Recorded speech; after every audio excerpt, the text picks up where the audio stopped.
1947 में इंडिपेंडेंस मिलने के बाद अब हमें अपनी कंट्री में डेमोक्रेसी को इस्टेब्लिश करना था, जो कि बहुत बड़ा चैलेंज था। फर्स्ट चैप्टर में अपने नेशन को बिल्ड करने के लिए हमें क्या क्या चैलेंजेस फेस करने पड़े वो हमने डिटेल में डिस्कस किया है। उसमें से एक बहुत बड़ा चैलेंज ये भी था कि इतना बड़ा देश भारत और इतनी डाइवर्सिटी वाली कंट्री जो कि गरीब देश है और जहाँ की ज़्यादातर जो पॉपुलेशन है वो इलिटरेट है, और वहाँ डेमोक्रेटिकली फ्री और फेयर इलेक्शन कराने हैं, जो कि बहुत बड़ा टास्क है। आप सोचो, अगर आपको वोट देने का राइट ही ना मिले तो आपको कैसा लगेगा। आज हम जिस देश में रहते हैं वहाँ हर 18 ईयर से ऊपर के नागरिक को वोट डालने का राइट है, और जब हमें आज़ादी मिली थी तब ये एज 21 थी। इसको कब चेंज किया गया, किस अमेंडमेंट के साथ, वो अभी चैप्टर पढ़ाते टाइम मैं आपको डिटेल में समझाऊंगी। लेकिन आपको पता है कि आज़ादी के तुरंत बाद 47 में फ्रीडम मिली और 1951 to 52 में हमारी कंट्री ने फर्स्ट टाइम इलेक्शन कंडक्ट कराने जा रही थी। वर्ल्ड की सभी कंट्रीज़ को इंडिया पे डाउट था कि भारत जैसा बड़ा देश जो कि गरीब है, बहुत डाइवर्सिटी वाली कंट्री है, डेमोक्रेसी को स्टैब्लिश कर भी पाएगी कि नहीं। बट इंडिया ने उन सभी देशों को रॉन्ग प्रूफ कर दिया। हमारे कॉन्स्टिट्यूशन ने हर सिटीज़न को, चाहे वो रिच हो या पुअर, लिटरेट हो या इलिटरेट, सबको इक्वल राइट टू वोट दिया, और इसी राइट की नींव रखी गई फर्स्ट जनरल इलेक्शन 1951 to 52। और आज हम समझेंगे कि इलेक्शन कैसे हुए, क्या रिजल्ट रहा और क्यों इस इलेक्शन को इंडिया की डेमोक्रेसी की सबसे बड़ी अचीवमेंट माना जाता है। Once again welcome to Humanities Hive. मेरे साथ आप क्लास 12th की पॉलिटिकल साइंस पढ़ रहे हैं फॉर योर बोर्ड एग्ज़ाम, जिसमें हमने कंटेम्प्रेरी वर्ल्ड पॉलिटिक्स कंप्लीट कर ली है, और हर चैप्टर्स की जितने भी पार्ट्स हैं उनकी प्लेलिस्ट अपलोड कर दी गई है। NCERT line to line cover करी गई है, और अब हमने इंडियन पॉलिटिक्स स्टार्ट करी है जिसका फर्स्ट चैप्टर कंप्लीट कर लिया है। उसकी प्लेलिस्ट मैं जल्दी अपलोड कर दूँगी। और अब चैप्टर 2 है जिसका आज हम फर्स्ट पार्ट स्टार्ट करने जा रहे हैं। Okay, let's start. तो सबसे पहले ये देखो, अपडेटेड सिलेबस के अकॉर्डिंग जो आपका सीबीएसई ने दिया है उसमें हमें कौन कौन से टॉपिक्स कवर करने हैं। चैलेंज ऑफ बिल्डिंग डेमोक्रेसी, तो आज जो हमारा टॉपिक होगा यही है, challenge of building democracy. Congress dominance in the first 3 general election, nature of Congress dominance, Congress as social and ideological coalition, tolerance and management of factions, ये बी पार्ट हम सेकेंड पार्ट में करेंगे, और एमरजेंस ऑफ ऑपोजिशन पार्टी ये third part में करेंगे। It means हम ये चैप्टर 3 पार्ट्स में कवर करेंगे। बी पार्ट चाहे कितना भी लेंथी हो, कितना भी टाइम लगे, हम 3 पार्ट्स में इस चैप्टर को कंप्लीट करेंगे। ओके, तो चैप्टर स्टार्ट करें। A political party consist of a group of persons who by the use of their voting power aim to control the government and carry out their general policies। Political parties क्या हैं? वो ऐसे लोगों का group है जो government को control करने का काम करती है, और जो भी उनकी पॉलिसीज होती हैं उन्हें लागू करने के लिए अपने वोटिंग राइट का यूज़ करती है। अब ये every party has basically the 4 characteristic. Her party की क्या मेन 4 कैरेक्टरिस्टिक होती है? एक ऑर्गेनाइजेशन, एक स्ट्रक्चर होना चाहिए, कॉन्स्टिट्यूशन के लिए कमिटेड होना चाहिए, पॉलिटिकल पावर के लिए स्ट्रगल पॉलिटिकल पार्टीज में चलता ही है, and when return to power a party seeks to implements its policies and program. और सत्ता में आने के बाद जो भी उनकी पॉलिसीज और प्रोग्राम होते हैं उनको वो इम्प्लीमेंट करने की कोशिश करती है। और अपोजिशन पार्टीज का क्या काम होता है? Check on the government. जो पार्टी सत्ता में नहीं आती हैं वो अपोजिशन का रोल प्ले करती हैं, और जिससे एक चेक और बैलेंस वाली सिचुएशन बनी रहती है, और ये डेमोक्रेटिक कंट्री में ज़रूरी भी है। ओके, ताकि कोई भी एक पार्टी डोमिनेंस रोल प्ले ना कर सके।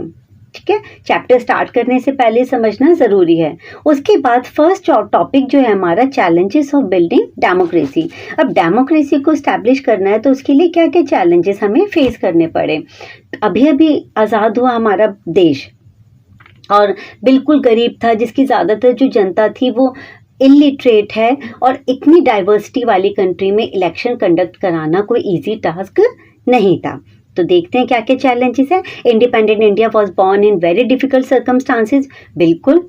सेकेंड वर्ल्ड वॉर के बाद हमें फ्रीडम मिली, वर्ल्ड की काफ़ी सारी कंट्रीज इंडिपेंडेंट हुई, सेकेंड वर्ल्ड वॉर के बाद डीकोलोनाइज्ड हुई, उसमें से एक इंडिया भी था। And many of the countries that gain freedom from colonialism experience non democratic rule. It took various forms, nominal democracy but effective control by one leader, one party rule or direct army rule. हमारे साथ जो other countries को भी independence मिली थी, डीकोलोनाइज्ड हुई, वहाँ पर ज़्यादातर कंट्री में नॉन डेमोक्रेटिक रूल देखने को मिला। या तो किसी वन लीडर का कंट्रोल है वहाँ पे, या वन पार्टी का कंट्रोल है, या डायरेक्ट आर्मी रूल ही है। लेकिन हमारे इंडिया में हमारे जो लीडर्स थे और जो फ्रीडम फाइटर्स थे, उन्होंने जनता से ये प्रॉमिस किया था और वो डेमोक्रेसी के लिए कमिटेड थे कि आज़ादी के बाद हम अपने देश में डेमोक्रेसी को स्टैब्लिश करेंगे। The conditions in India were not very different. जो कंडीशन उन देश की थी वही हमारे इंडिया के भी थी, वो भी अभी न्यू बॉर्न कंट्रीज थी, हम भी न्यू बॉर्न कंट्रीज थे।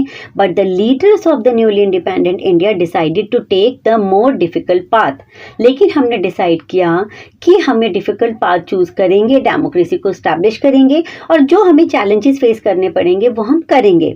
Our leaders and freedom fighters were committed to the ideal of democracy.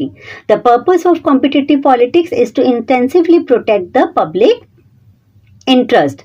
Main जो पर्पस है कॉम्पिटिटिव पॉलिटिक्स का वो क्या है? लोगों के इंटरेस्ट का ध्यान रखना, उनके इंटरेस्ट को प्रोटेक्ट करना। कॉम्पिटिटिव पॉलिटिक्स का मेन एम पब्लिक इंटरेस्ट को प्रोटेक्ट करना है। बार बार डेमोक्रेसी डेमोक्रेसी डेमोक्रेसी आ रही है। क्या होती है डेमोक्रेसी? सब कुछ आप डिटेल में 11th में पढ़ के आए हो। A system in which the government of a country is elected by the people. Okay, अगर मैं पूरी डेफिनेशन की बात करूं, जो बहुत फेमस डेफिनेशन है, सब बच्चों को पता हो गया अब्राहम लिंकन की, of the people, by the people and for the people. मतलब हम जनता के रूल की बात करते हैं, दैट इज डेमोक्रेसी। तो पब्लिक इंटरेस्ट की बात तो हम करेंगे ही करेंगे, प्रायोरिटी तो पब्लिक इंटरेस्ट है। So, it was therefore not surprising that those who framed the Constitution of Independent India opted for parliamentary democracy, both at the center and in the state. जो भी हमारे कॉन्स्टिट्यूशन मेकर थे उन्होंने parliamentary system को adopt किया, democracy की बात करी सेंट्रल लेवल पे भी और स्टेट लेवल पे भी। Our constitution was ready and signed on 26 November 1949, आप सबको पता होगा, and it came into effect on 26 January 1950। Okay, At that time, the country was being ruled by an interim government. जब तक इलेक्शन नहीं हुए तब तक कंट्री को रन किसने किया? At time the country was being ruled by an interim government and it was now necessary to install the first democratically elected government of the country. जब तक 47 में हमें फ्रीडम मिल गई थी, लेकिन फर्स्ट टाइम इलेक्शन तो आपके 1951 to 52 में हुए। तो जब तक इलेक्शन नहीं हुए तब तक कंट्री को रूल किसने किया? इंटरिम गवर्नमेंट ने। और ये बहुत ज़रूरी था कंट्री में कि डेमोक्रेटिकली इलेक्टेड गवर्नमेंट आए जो कंट्री को रन करें। उसके बाद ये पिक्चर बेस्ड क्वेश्चन आता है एनसीईआरटी में से और 4 मार्क्स में, तो साथ के साथ इस पिक्चर को भी समझ लेते हैं। देखो पिक्चर को, देखो ध्यान से, इलेक्शन कमेटी लिखा हुआ है। इसमें क्या शो कर रहा है? मतलब इस पिक्चर के थ्रू एक क्रिटिकल पर्सपेक्टिव से दिखाया गया है, जो भी कार्टूनिस्ट मेकर होगा, कि किस तरीके से कैंडिडेट को सिलेक्ट करा जा रहा है। Congress party's candidate selection process को इस पिक्चर में दिखाया गया है फॉर द 1951 इलेक्शन। देखो इसमें लिखा, a cartoonist impression of the election committee formed by the Congress to choose party candidates in 1951। ठीक है, और क्या इसमें क्या दिखाया गया? प्रोमिनेंट जो लीडर्स हैं उनको शो किया गया है। कौन कौन से प्रोमिनेंट लीडर्स? आपके नेहरू, मोरारजी देसाई एंड उसके बाद रफ़ी अहमद किदवई, बीसी रॉय, कामराज नादर, राजगोपालचारी, जगजीवन राम, मौलाना आज़ाद, डीपी मिश्रा, पीडी टंडन एंड गोविंद वल्लभ पंत। इसमें से आप 3/4 लीडर्स के भी अगर नेम, जो प्रोमिनेंट लीडर्स है उनके नेम आप लर्न कर लेंगे तो इनफ है। ओके, और इलेक्शन कमीशन कब बनाया गया था आपका? जनवरी 1950 में। अभी हम आगे डिस्कस करेंगे। और फर्स्ट कौन रहे थे आपके? सुकुमार चीफ इलेक्शन कमिश्नर कौन बने थे? सुकुमार सेन। ठीक है, तो अब इस पिक्चर में कोई डाउट तो नहीं होगा। मैं दोबारा से रिपीट कर देती हूँ कि ये पिक्चर क्या शो कर रही है? Congress party's candidate selection process for the 1951 election. Okay, चलो। The election commission of India was set up in January 1950। अभी मैंने बता दिया, Sukumar Sen became the first chief election commissioner. Very very important, first chief election commissioner of India Sukumar Sen. At present कौन है हमारे? Gyanesh Kumar. Okay, at present Gyanesh Kumar. और ज्ञानेश कुमार से पहले कौन थे वो आप मुझे कमेंट सेक्शन में आंसर करेंगे। और चीफ इलेक्शन कमिश्नर को अपॉइंट कौन करता है? हमारे प्रेसिडेंट। डन, चलो। But the election commission discovered that it was not going to be easy to hold a free and fair election in a country of India's size. Election commission को ये पता था कि इतनी बड़ी और डाइवर्सिटी वाली कंट्री में जहाँ की ज़्यादातर जनता इलिटरेट है, पुअर है, वहाँ पे फ्री और फेयर इलेक्शन कराना इजी नहीं है। Holding an election required drawing the boundaries of the electoral constituencies. सबसे पहले तो इलेक्शन कंडक्ट कराने से पहले इतने बड़े देश को आपको इलेक्टोरल कॉन्स्टिट्यूंसीज में डिवाइड करना पड़ेगा। It also required preparing the electoral rolls और the list of all the citizens eligible to vote. जो लोग वोट के लिए एलिजिबल हैं उनकी लिस्ट रेडी करना। Preparing for the first general election was a mammoth exercise. First general election कराना कैसा हो गया था? एक बहुत बड़ा टास्क हो गया था सरकार के, मतलब हमारे लीडर्स के लिए और चीफ इलेक्शन कमिश्नर के लिए। No election on this scale had ever been conducted in the world before. इतने लार्ज स्केल पे इलेक्शन वर्ल्ड में किसी भी देश में आज से पहले कंडक्ट नहीं हुआ था। And at that time there were 17 crore eligible voters. उस टाइम में 17 करोड़ वोटर्स थे। वो had to elect about 3200 MLAs and 489 members of Lok Sabha. Only 15% of these eligible voters were literate. बाकी सब इलिटरेट हैं एंड दे, और उनसे हमें वोटिंग करानी है। तो ये भी बहुत बड़ा टास्क है कि किस तरीके से वोटिंग कराए कि एक इलिटरेट पर्सन भी इजीली वोटिंग कर सके। And therefore the election commissioner the election commission had to think of some special method of voting. इसलिए उन्होंने कुछ स्पेशल मेथड सोचे। And the election commission trained over 3 lakh officers and polling staff to conduct the election. और इसके लिए इतने large number पे officers को, पोलिंग स्टाफ को ट्रेन किया गया, जिससे जो इलिटरेट पर्सन है वो भी इजीली वोट दे सके। The first general election was also the first big test of democracy in a poor and illiterate country. ये सिर्फ एक फर्स्ट जनरल इलेक्शन ही नहीं था, बल्कि डेमोक्रेसी का टेस्ट था एक पुअर और एक इलिटरेट कंट्री में। The adoption of universal adult franchise, a bold move on the part of the framers of India's constitution. हमारे जो कॉन्स्टिट्यूशन मेकर थे उन्होंने यूनिवर्सल एडल्ट फ्रेंचाइज को अडॉप्ट किया और ये हमारा बहुत बोल्ड स्टेप था। And till then democracy had existed only in the prosperous countries, mainly in Europe and North America, where nearly everyone was literate. ये उस टाइम की बात है जब ज़्यादातर जो डेमोक्रेसी है या यूनिवर्सल एडल्ट फ्रेंचाइज वो सिर्फ प्रॉस्पेरस कंट्रीज में देखने को मिल रही है, जैसे यूरोप है, आपके नॉर्थ अमेरिका है, जहाँ पे सब लोग लिटरेट हैं। लेकिन इंडिया यूनिवर्सल एडल्ट फ्रेंचाइज को अडॉप्ट कर रहा है जहाँ की ज़्यादातर जनता इलिटरेट है। Okay, by the time many countries in Europe had not given voting rights to all women. Even अब बाकी कंट्रीज़ की बात करें तो वहाँ पे भी सबको एक साथ ही राइट नहीं मिले, वोटिंग राइट नहीं मिले। स्टार्टिंग में किसी को उनकी प्रॉपर्टी के बेस पे, उनको उनकी लैंड के बेस पे उनको राइट टू वोट दिया गया, और वुमेन्स को तो बहुत बाद में आके राइट टू वोट मिला। वो फर्स्ट कंट्री कौन सी है पूरे वर्ल्ड में जिसने सबसे पहले वुमेन को राइट दिया?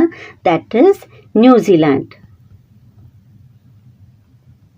न्यूजीलैंड इसने 1893 में ही वुमेन को राइट टू वोट दिया था। आप यूएसए की बात करें जिसे 1776 में ही फ्रीडम मिल गई थी, जो डीकोलोनाइज्ड हो गया था, ठीक है, उसने भी वुमेन्स को राइट टू वोट कब दिया? 1920 में।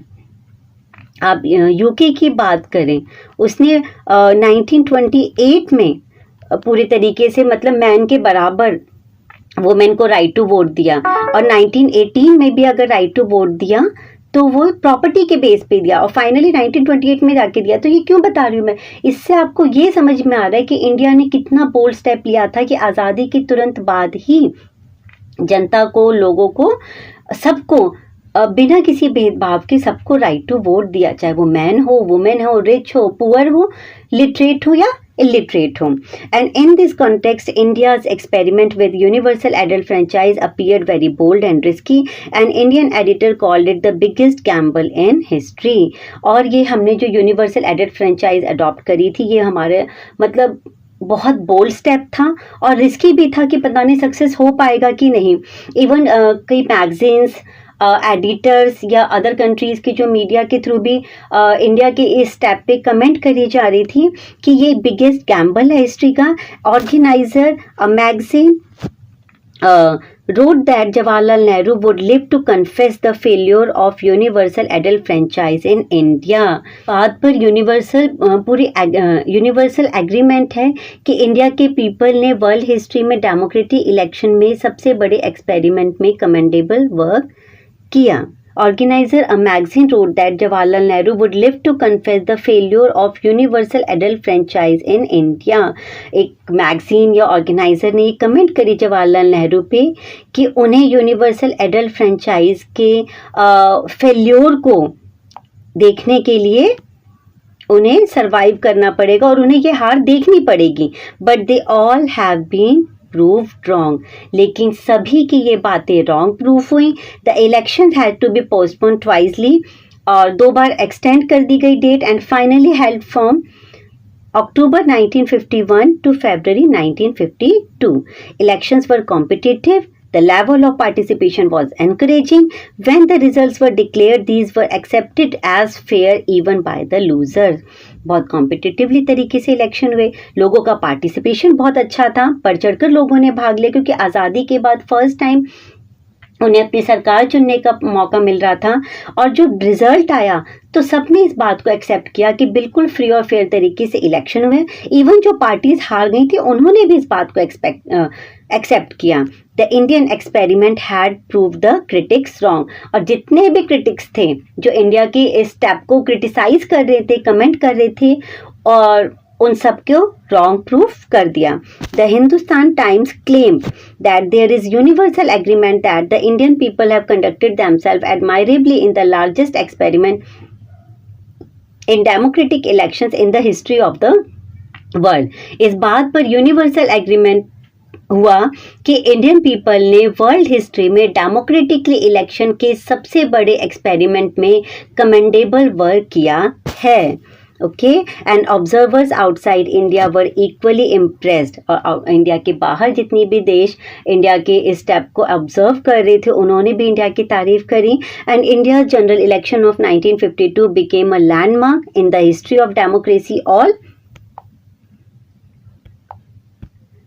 over the world, and it was no longer possible to argue that democratic election could not be held in condition of poverty or lack of education. बिल्कुल ये बात गलत प्रूफ हुई कि अगर एजुकेटेड नहीं है जनता या गरीब देश है तो वहाँ पे डेमोक्रेटिकली तरीके से इलेक्शन कंडक्ट नहीं हो सकते। It proof that democracy could be practice anywhere in the world. Okay, यहाँ पे ये जो टॉपिक है कंप्लीट होता है, लेकिन ये एक बॉक्स में जो एनसीईआरटी में दे रखा है ये हम ज़रूर डिस्कस करेंगे कि हमने स्टार्टिंग में जब इलेक्शन करवाए तो कौन से मेथड को अडॉप्ट किया। इलेक्ट्रॉनिक जो वोटिंग मशीन है वो तो हम अब यूज़ करने लग गए हैं, ठीक है, और हम अपने जो भी हमारे कैंडिडेट होते हैं अपनी पसंद के अकॉर्डिंग हम उसको चूज़ करते हैं। लेकिन शुरू में इसके लिए ईवीएम मशीन नहीं थी। 47 में कोई ईवीएम मशीन थोड़ी थी।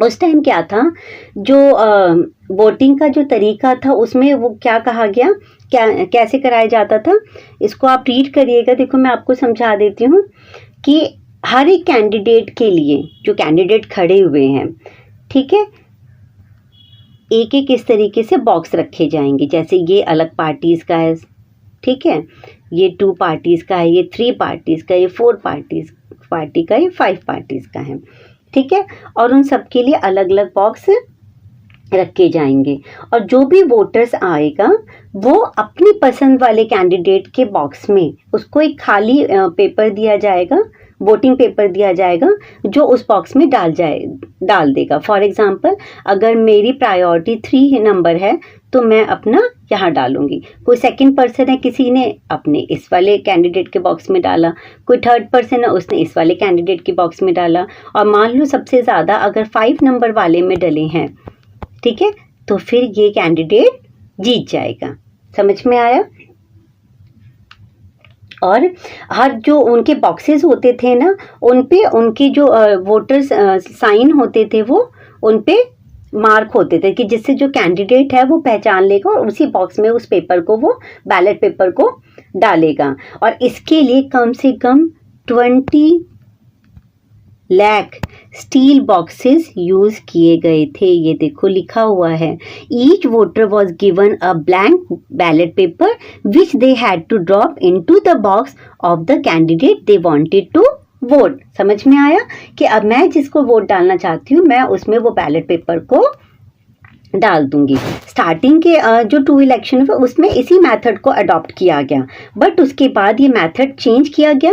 Now the ballot paper carried the names and symbols of all the candidate. अब क्या हुआ कि एक ही बैलेट पेपर पे जितनी भी पार्टीज हैं उन सब के साइन और मतलब जो भी है और उन सब के लोगो और उनके नेम हैं, और उस पे वो स्टैंप लगा के और फिर उसको फोल्ड करके वो उस बॉक्स में डाल देंगे। The voter was required to put a stamp on the name of the candidate they wanted to vote for. For example जैसे 1 2 3 4 5 है, मेरी पसंद अगर 3rd है तो मैं यहाँ पे स्टैंप लगा दूंगी, ठीक है। और अगर किसी की पसंद 1 है तो वो यहाँ पे स्टैंप लगाएगा। तो अपनी पसंद के जो कैंडिडेट के नाम के आगे हम स्टैंप लगा के उसको बैलेट बॉक्स में डाल देंगे। And this method worked for nearly 40 years and towards the end of 1990s the election commission started using the EVM। By 2004 the entire country had shifted to the EVM। और 2004 से तो पूरे देश में ही EVM मशीन्स का voting के लिए यूज होने लग गया। क्योंकि जब हम इलेक्शन पढ़ रहे हैं 1951 टू 52 के बारे में कि फर्स्ट टाइम हमारे सामने क्या क्या चैलेंजेस फेस करने पड़े, इलेक्शन कमीशन को किस तरीके से कंडक्ट करवाए, क्योंकि ज़्यादातर जो जनता है वो इलिटरेट है, तो ऐसे में हमने कौन से मेथड को अडॉप्ट किया और अब टाइम के साथ किस तरीके से चेंजेस आए। ओके, तो यहाँ पे हमारा जो टॉपिक है ये कंप्लीट होता है, और आपको कोई भी डाउट है तो आप मुझसे पूछ सकते हैं। थैंक यू, बाय, पढ़ते रहिए।